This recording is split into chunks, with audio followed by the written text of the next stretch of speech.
Hey everyone, it's Lisa and it's Thursday, so it's time for another YouTube/Facebook Live so that we can chat about genealogy. And as you can tell, I have Mary Eberle from the DNA Hunters with me. Hey Mary. Hey Lisa. Mary comes once a month for those of you who are just joining us to talk about DNA and answer questions. So we are excited to have her with us today. So guys, I am really excited. If this is your first time joining us today, I am Lisa Lisson. I am the owner and creator over at Are You My Cousin? And I really try to take the overwhelm out of your genealogy research. And I do try to show up once a week here on Thursday afternoons, 3 p.m. Eastern time, to talk about topics of genealogy interest. So we are excited to have you here. Love for it if you want to just pop in the comments and let us know where you're viewing from.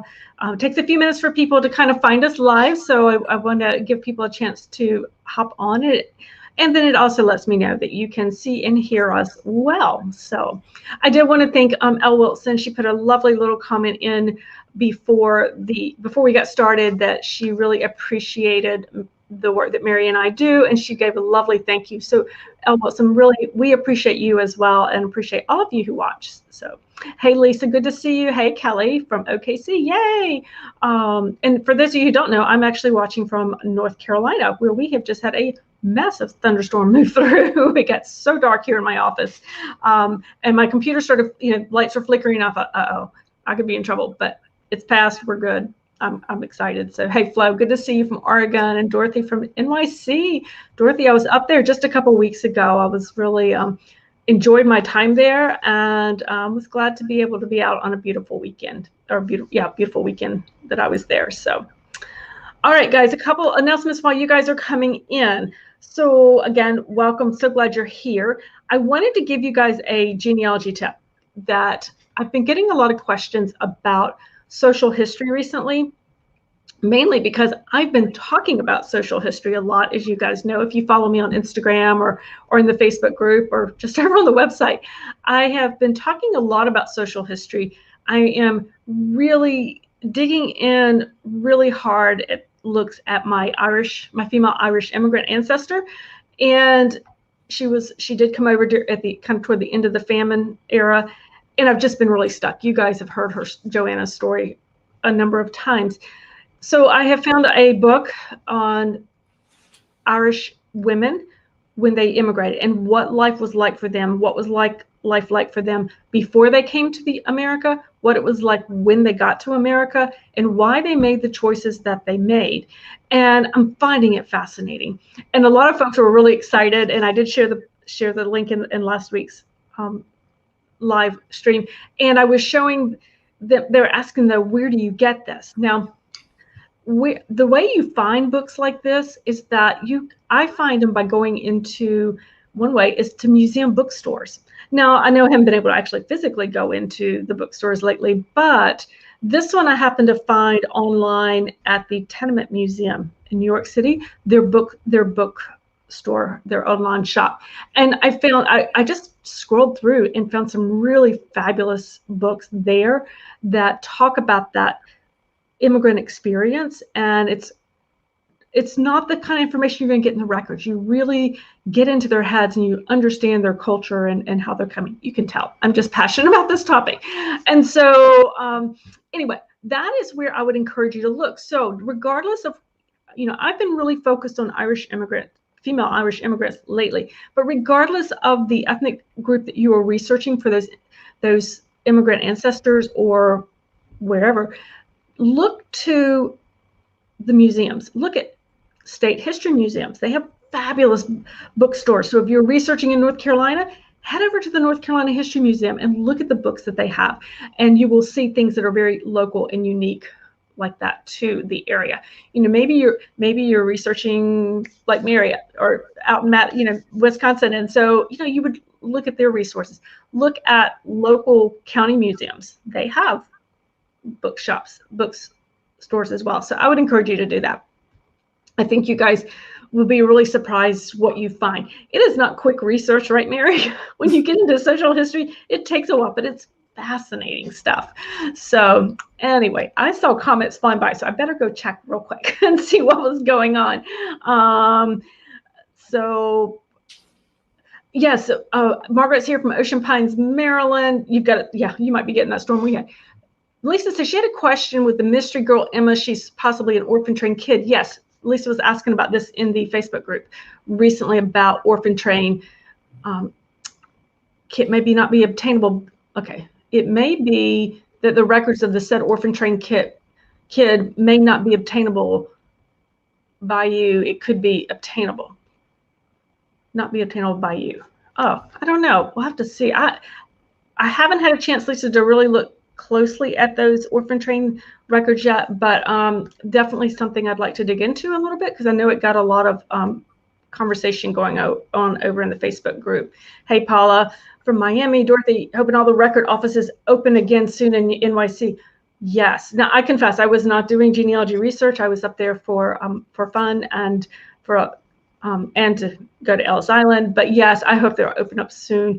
I know when it comes to different areas, Mary and I were just talking about that. We still need to have appointments to go to our state archives here in North Carolina. And I believe I can't remember. I don't remember if we're wearing masks or not. I'll have to look at that before I go back to that. So, hey, Danny is from Ohio. Yay, I'm so glad you love the Lisa and Mary show. Lisa said, what book? It's the Irish one is it's called Aaron's Daughters, and you can find that at the Tenement Museum. And Dorothy, yes, Dorothy's familiar with the Tenement Museum there in New York. It is an absolute treasure. Unfortunately, it was closed when I was there last time. Hey, James, good to see you from London. Yay! Oh, you're kind of late over there. Lisa, my Joanna came from Ireland. That's all I know at this point. So we will definitely look at a little bit more about that 7-day well history fanatics. Yes, I will definitely look at those resources, Lisa. Thank you. Okie doke. One last thing before we get to Mary's questions, taking questions for our DNA. I wanted to give you guys an announcement. So this is really the first time I've actually revealed it. So you guys are the first. I will be doing another live masterclass on June 22nd. That's 1 p.m. Eastern time. And it is going to be on finding your ancestors' date of birth. It's everything I know in my head about how to find your ancestors' date of birth, even when that birth certificate does not exist. And that's actually most of our ancestors. They don't have birth certificates. So that's going to be there. I'm going to put the link to that in the chat so you can learn more about that. And you'll be hearing more about that in the emails coming up. I just got everything, got the link live last night. So I wanted to go ahead and share that out to you guys so you can see that. All right, we are going to be talking DNA today. Yay. And Mary we were chatting and I asked her, I said, would you like to answer just questions? So guys, answer the viewers' questions, because I know a lot of you guys have questions. And so it's going to be kind of your show too. We want you to interact with us. Please feel free to pop into the comment box, any questions about DNA that you have. And Mary will try to give us her wonderful wisdom and answer DNA questions for us, because I am not your DNA expert, as you well know. So Mary, I'm going to let you take it away. I really do appreciate you coming each month to talk to us. Oh, thanks, Lisa. It's great to be here. And I see that Lisa put a follow-up about her orphan train question in the comments. And it's funny because I was going to say, if I were presented with an orphan train situation, I would definitely look at the DNA and look for matches and see what I could see, because from my understanding about the orphan trains, a lot of times children were picked up in large cities, kind of off the street. So these were orphans and other abandoned children living on the streets, and people gathered them and they put them on a train and they sent them into the Midwest where I live. And, with that, you're really stuck with virtually no records, although it sounds like there are some. And that's where DNA comes in, that if one of your ancestors was on the orphan train, and I can't remember exactly when that happened. I think was it late 1700s, 1800s? I'm not even sure I remember. I was thinking 1800s, but.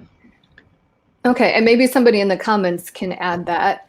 That you know, if your direct ancestor was on the orphan train, then you should have some DNA matches if those ancestors are from the 1800s or even this middle to late portion of the 1700s. And so Lisa said, the only reason I bring up that young lady Emma is that we have no DNA evidence of Emma being related to us. And there is a single issue with this, as we're descended from a second first wife, and this girl would have been descended from the second wife. Would she show up in my cousin's DNA results? So this raises a question. So we've got a half relationship, and half relationships are when we're related to one of two people in a couple. And when that happens, we should have roughly half the amount of DNA shared with cousins who also descend from that ancestor, but who descend from the other spouse. Okay. And, you know, so if you have a half first cousin, you would share half of the typical, let's say 900 centimorgans that you normally would share with a first cousin. So a half first cousin, you would share about 450 centimorgans. You know, and then we go back to second cousins, where you would normally share around 220, but with a half, you'd be sharing roughly half of that. And then you go back to third cousins, where you share, on average, let's just say 50 centimorgans. And now you've got a half third cousin with whom you should share, on average, 25 centimorgans. But the problem there is that the amount of DNA that we share with those more distant cousins, not only does it get smaller, but there's also more variability. So that means that it makes it really hard to distinguish between a full and a half. Mm-hmm. So I'm not sure if this Emma would be a half third or a half fourth, but you know, once you get down into that amount of sharing, it becomes difficult to distinguish. I would think that there would be some cousins in the database. You know, Ancestry has this huge database, and you know, the vast majority of our cousins are distant cousins in that database. So I would think that there should be some there, but it might be hard to find them. Yeah. So let me ask you questions. So when you're looking in Ancestry's database for the DNA, you're looking for your matches. And, you know, it tells you that it, you know, first to third cousins or, you know, fourth to fifth cousins, whatever the breakdown is. Do they show any half? They don't, or do you have to look more, you're looking more at the amount that you're sharing, not so much the label that they're putting on is, am I correct in that? Right. They've got the labels that are basically categories. And then they have the amount of DNA that's shared. Mm-hmm. And on the latest version of Ancestry, if you click on that amount, it will produce a table that tells you the possible relationships. Gotcha. And in those possible relationships, they will include halves. So they are accounting for that. You know, they're bringing that to your attention, that Mm-hmm. it could be a first cousin once removed or a half first cousin. And that's because in that example, those two relationships share the same amount of DNA. Okay. Yeah.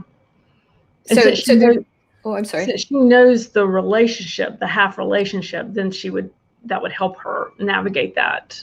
Mm-hmm. To be able to see as long as that half relationship is a possibility on that chart, then she knows she's on the right track. Mm-hmm. Okay. Mm-hmm. Okay. So if a DNA match could be identified, who could be the connection back to the orphan, then right, when you click on the amount of DNA shared, it will produce that table. There's another place that actually this comes in, that Ancestry helps you, and that is the through lines. So yeah. I'm not sure if you've seen the through lines. I like those a lot, yeah. Okay, so they'll, as long as your DNA is connected to yourself in your tree, then Ancestry will produce these through lines, and they are your different ancestors, which they pull from your tree. So if your tree is wrong, your through lines will be wrong. But if your tree is correct, then they will look for people in your match list who also have those ancestors. And it's cool because it shows the ancestor, and then it shows, here's how you descend from them, and then here's how your match descends from them. And sometimes it is a half relationship. Yeah, I really like using the through lines. I've been able to, and you're absolutely right. Your tree, your tree needs to be good. I mean, it needs to be correct. And the more complete it is, I think sometimes people start with it and they haven't really filled it in that much. Those who are just getting started. So sometimes the through lines are a little harder. It's harder for the program to pull it.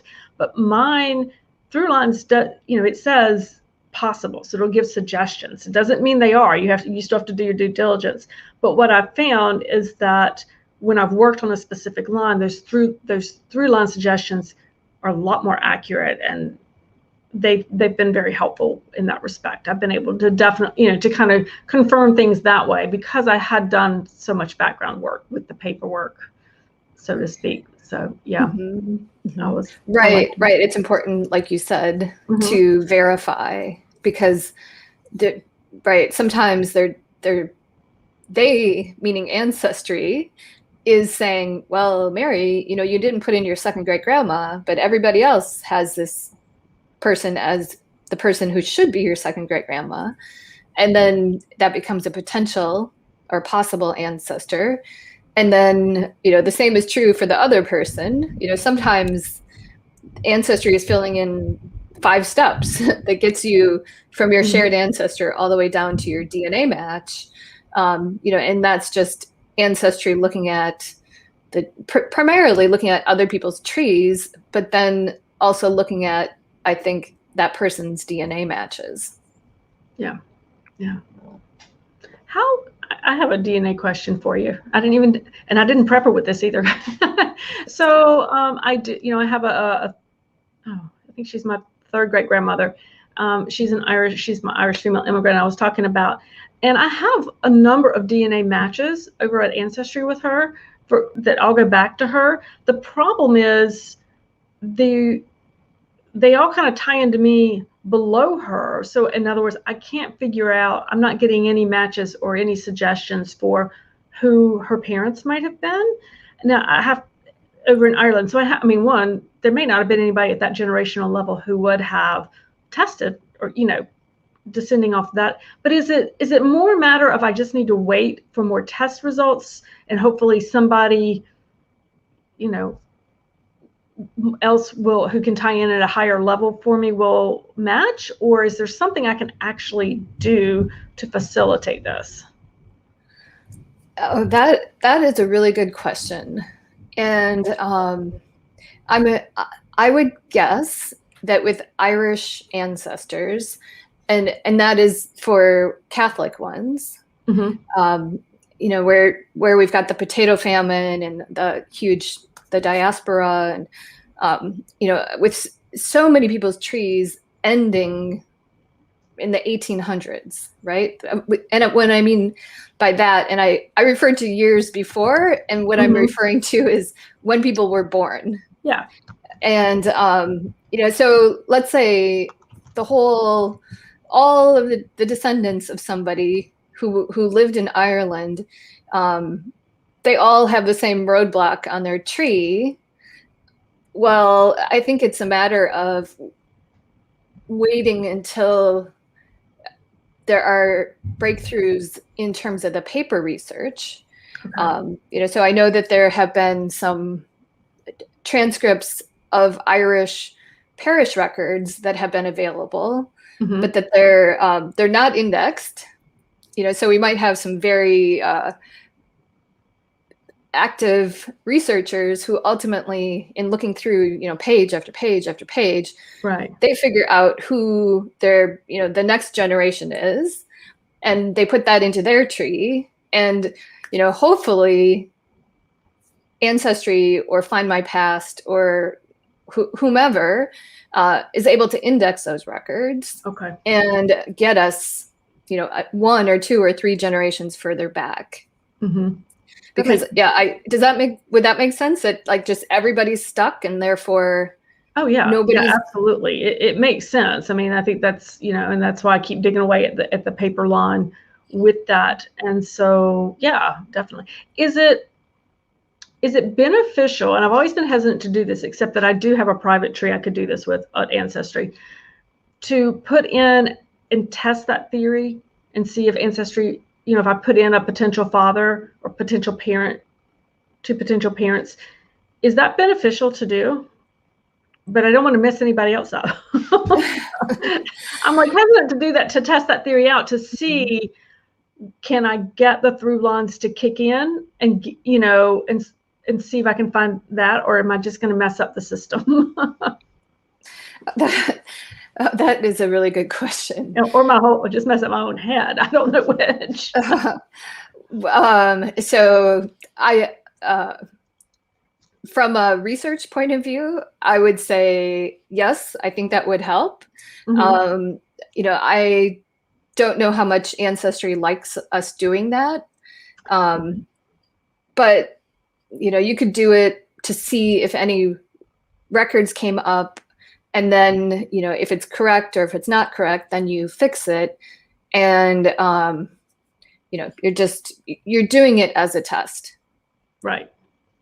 Yeah. I mean, that's really all it would be. I mean, I've based on some paper research, I have a theory. I just don't know how to test it out at this point.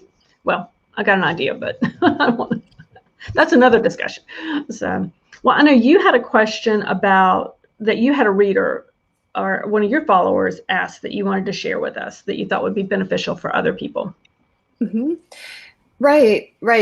She was asking about something I discussed during the membership, and that's the DNA Hunters Society membership, and that is that we've got and I should just stop and say, should we do the screen share?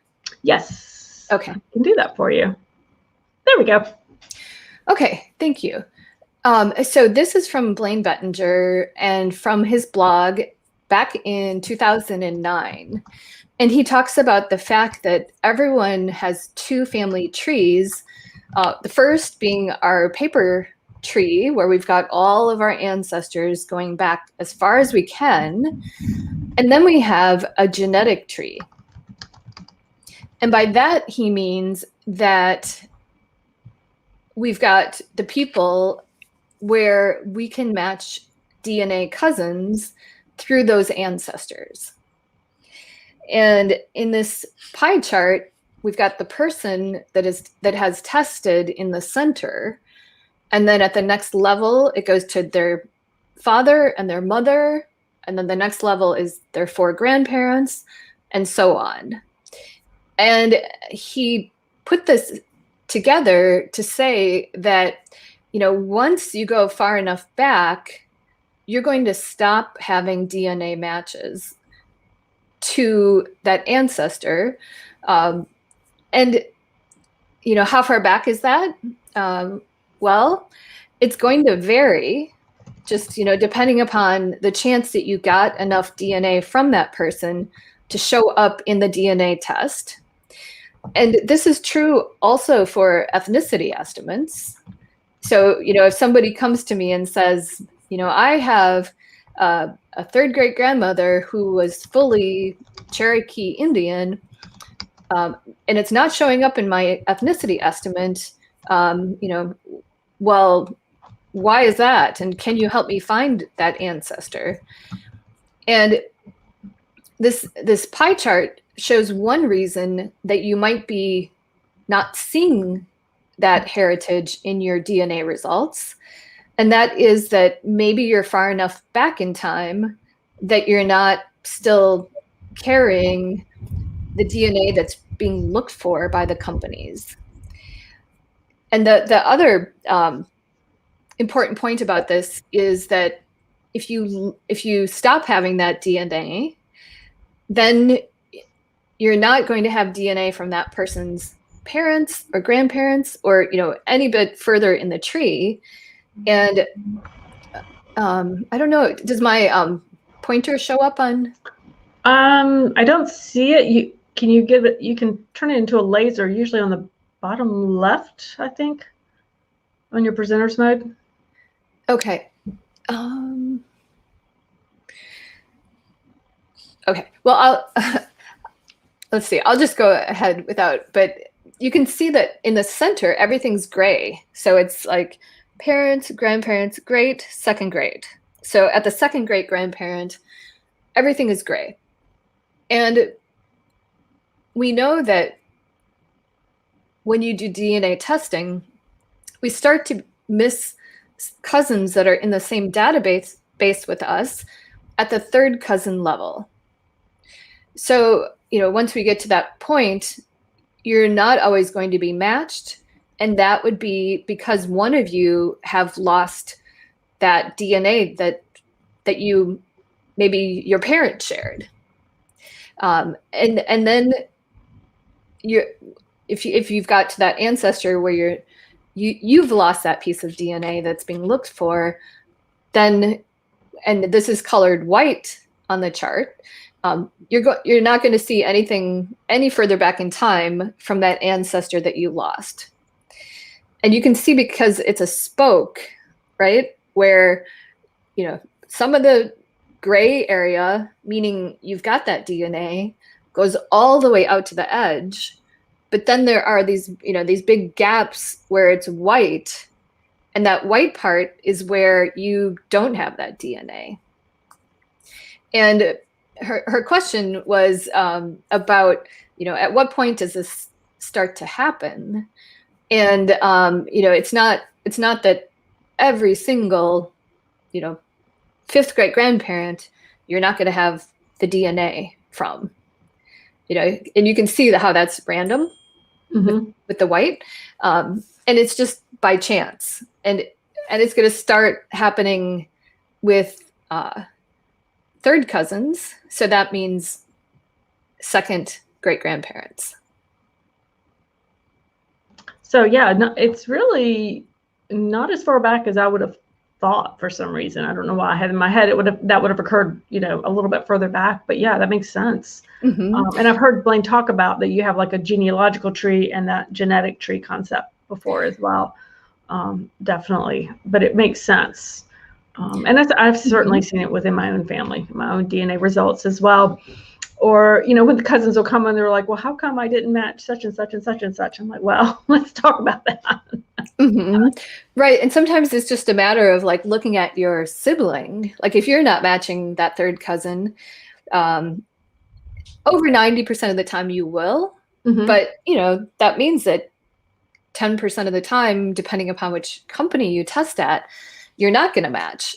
So in that situation, it really helps to have a sibling test, because maybe the cousin matches your sibling and just doesn't, by chance doesn't match you. Good point. Yeah. And that actually answers a question I've heard others ask about, well, if I'm tested, do I really need to test my sibling, or do I really need to test my parents? And the answer is yes, if you really want to go to get the results you're looking for because of exactly this kind of random spoke pattern that you can get. Right. And testing your parent is better than testing your sibling because, of course, they're one generation closer to the ancestors. Right. Exactly. All right. Thank you so much for explaining that. That was a very, I love the visual with that, definitely. So guys, feel free to ask questions as well. Go ahead and, feel free to drop those in the comments. I've been trying to keep up with them as I go. So we're working on that. Kelly was sharing with us from the Facebook group that she had found a DNA match show up as a 5th to 8th cousin that she did, and the person didn't have a really big tree, but one of the shared matches did. And so she was able to find they were related on her mother's side, and looking at the surname, she found the one that was the most familiar. So that is a really good reminder that, yes, maybe you're matching somebody who has a small tree, but look at those shared matches because somebody else out there may have a bigger tree that would work on it. So, yeah. So that's a really good a good suggestion. It is right. And Kelly, she followed up saying she's an adoptee with something. Yeah, Kelly, it looks like your comment didn't get completed there. So if you still want to ask, feel free to do that. That'll be fine with that. So anyway, does anybody have any other questions for Mary? You can always find Mary at the DNA Hunters, actually, and I will drop that link in the comments here for you. Let me just snag it really quickly, and I will drop that in there. Mary, do you have you want to share with anybody about your DNA Hunter Society, since I know that's something that you have ongoing, and that's where you find a lot of great questions for us? Right.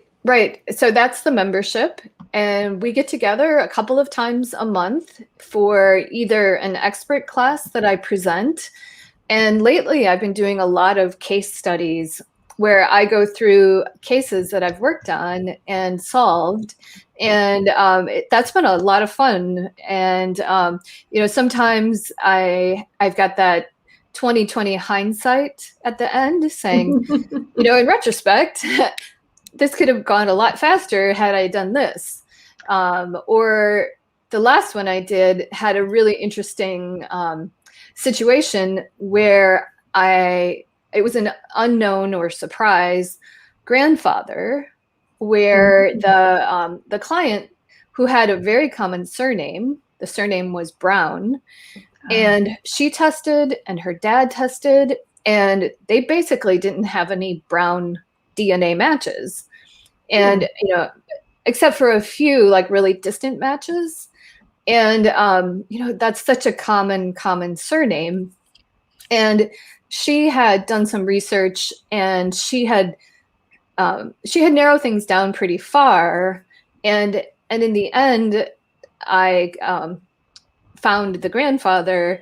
And then I was looking at the genealogical records to say, like, how did these two connect, the grandma and this man? And they were living in Milwaukee, so I'm in Wisconsin, and I went to law school in Milwaukee, so I know the city. And but of course, the street that the grandma lived on was a street that no longer exists.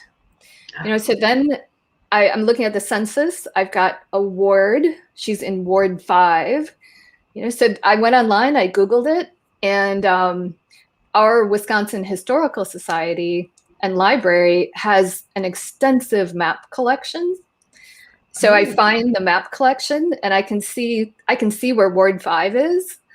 But I'm like, oh, I want to see exactly where she lived, because I can see records for him, and I can kind of trace him moving around the area, the city.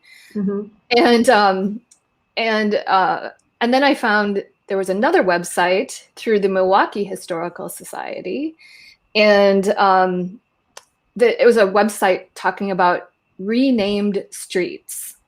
Oh, nice. Like, oh, yay. So I searched for the street and it said that is now South 5th Street.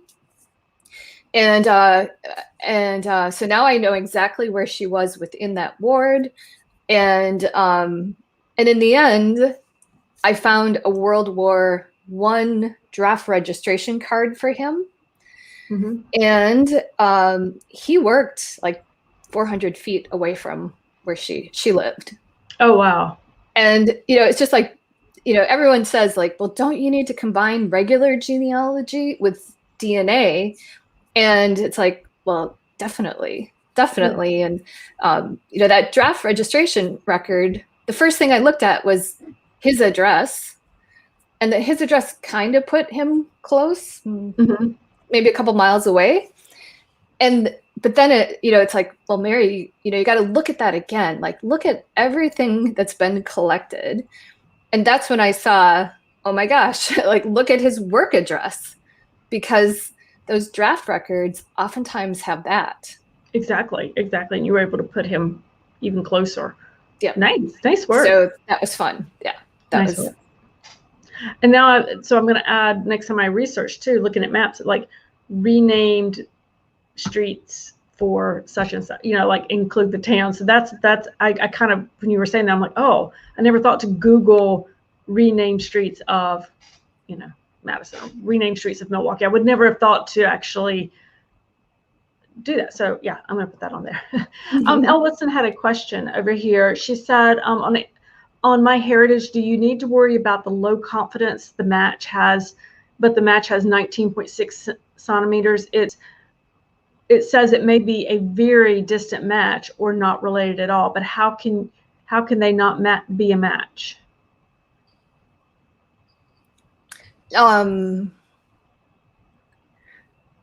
That is a good question. It says, so if I saw something that were 19.6 centimorgans, I would consider that they're a third cousin or more distant.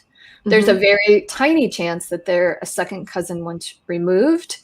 But there is a chance that through basically misreading of the DNA, like when the computer goes through and it looks at all of the letters, sometimes it assembles the letters incorrectly.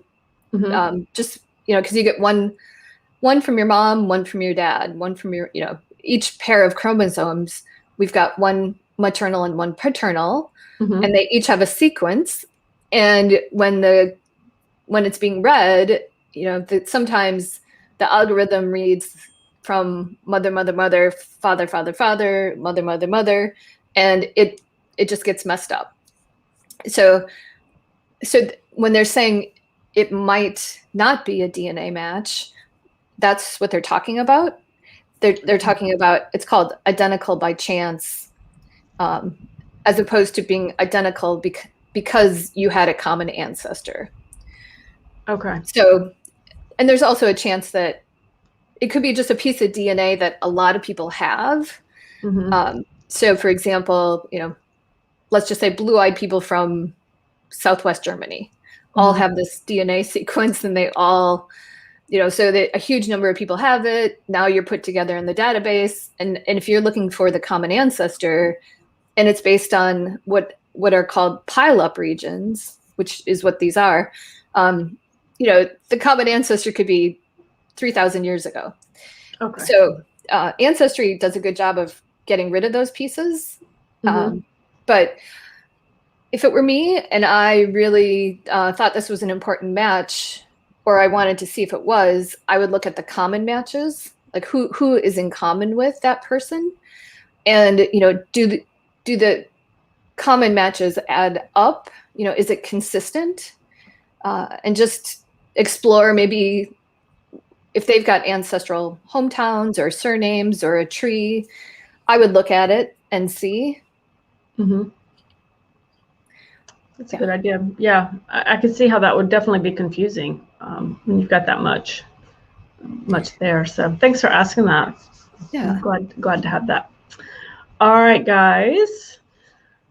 I think start to wrap things up a bit. So, but if you have questions, yeah, feel free to check out Mary over at DNA Hunter. She's got and her society is over there as well. And don't forget, so registration is now open for the webinar, the masterclass that I'm doing on the 22nd. And so I'll pop that back in there as well.